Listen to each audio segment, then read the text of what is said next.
What's going on, guys, and welcome back to the channel. Today we're going to be talking about a topic that I kind of want to cover just because there's a lot of you who are looking for ISs, and for some reason they're getting like really popular. I don't know why, but just the IS250 and even touch into like the 350 and the ISF as well. So this is going to be like a dialogue just like last time. I'm going to voice my opinion, and in the comments I want your guys' opinion as well. I don't want this to be like a one-way thing where I only say my piece and you guys don't get to say yours. So give me your guys' opinions, whether you agree or disagree, in the comment section down below, and it'll be just like a good community type of environment. But I just wanted to go over the topic of, is the IS250 worth it? And I feel like this is a yes and a no kind of answer. Like, it is a good car and it is really worth it, but at the same time I do feel like you can get something that is a little more bang for your buck at the same time. Let me just elaborate on that a little bit. So I feel that it is very, very worth it, just because of the potential that the car has mods wise, and it's a luxurious car that you can kind of make a stance look but also make a sporty look at the same time. So you get the best of both worlds. The reason why it's a no, I mean, so that's not the only reason why it's worth it, but just going into the no side of that, the car doesn't push a lot of power. So if you're looking for something that's a little bit quicker and you're looking for something with a little bit more power, I would definitely suggest the IS350 or even the ISF if you guys can. Just because pretty much the body style for the IS350s are nearly identical to the IS250s. So upgrading from IS250 to the IS350, it's the same car essentially, but you're just getting a faster mode. So that's the main differences between the IS250 from the IS350. I know there are some other differences, but the main one is really the engine. And with the ISF, you do have upgraded cosmetics like the front bumper, the fenders, as well as you get the 400 horsepower V8 that comes in the car with the luxurious aspect of a Lexus. So that's kind of like the peak. Like that's what you want. The ISF is what you want. But obviously some of us can't afford it and some of us can't find it. So we got to deal with the IS250s and the 350s. So another thing that's good about the IS250s, and I'm talking based off someone who is buying their first car for the first time, this is a good luxurious starting point for anyone who wants to buy a car. Meaning that you won't, like, if you buy this car, you'll have the did your parents buy that for you from the occasional 1-2 people, but at the same time it's not like you're a Mercedes or you're not like a Porsche who has like that high-end status.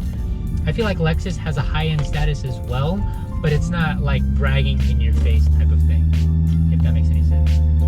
And if you're coming from someone who has, like, this is going to be your second car, you're upgrading from, I don't know, a Toyota or an Acura or a Honda from what you had before, that's definitely a huge upgrade as well, whether it's a 250 or the 350. I think that's definitely a worthy upgrade. But if you're going from something like an M3, for an example, maybe the IS250 might not be the best car for you.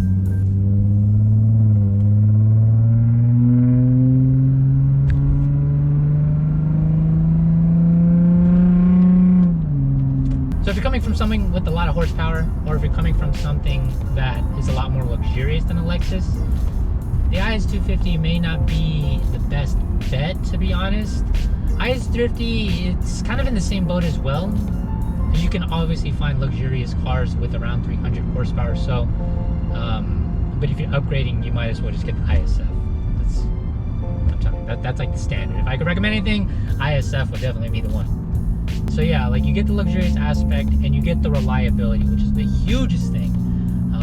Lexus's biggest, the IS's biggest competitor is probably the 3 Series Beamer. We're not talking M3s, we're just talking like the 335s, 328s, stuff like that. And if you're talking reliability, I want to say Lexus beats BMW.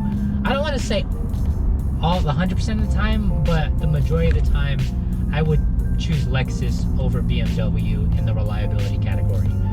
In the past 2.5 years that I've had this car, I've had very minimal issues, knock on wood, and there's small issues that I can definitely take care of myself. They're not something that's huge, and they're not something that's gonna break the car or that's gonna make me want to sell it because I can't fix something. So that's something that definitely makes this car worth it in the end. But the main thing is really the power. And one thing I do want to bring up between the IS250s and the IS350s is that the carbon buildup is more prominent in the 250s, just because of the direct injection compared to the port injection within the IS350s. I did go over this before, and I believe the IS50s do deal with the carbon buildup as well, but it's not as much as the 250s. The 250s, you really have to maintain it, and you really have to make sure you're on top of your stuff. But with the IS350s, I don't believe you have to care for it. Obviously, you have to care for it, but not as much as you would meticulously, just like the 250s. So that's about it for the IS250 is it worth it question.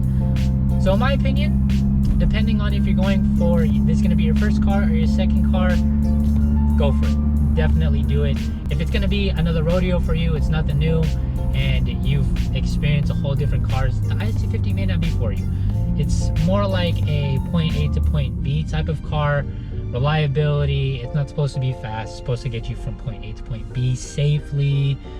For the common daily driver, decent gas mileage, blah, blah, blah, those type of things. So yeah, that's what the two IS250s are for. So if you guys agree, leave down a comment in the comment section down below. Letting me know what you guys think. If you guys agree, if you guys disagree, I'm curious to see what you guys have to say. If you guys enjoy this video and these type of videos, definitely give this video a big thumbs up. And if you guys aren't already, subscribe down to the channel. I wanted to record a mod today, but the part didn't come in and it's out for delivery, so rip. Until the next video, I'll see you guys in the next one.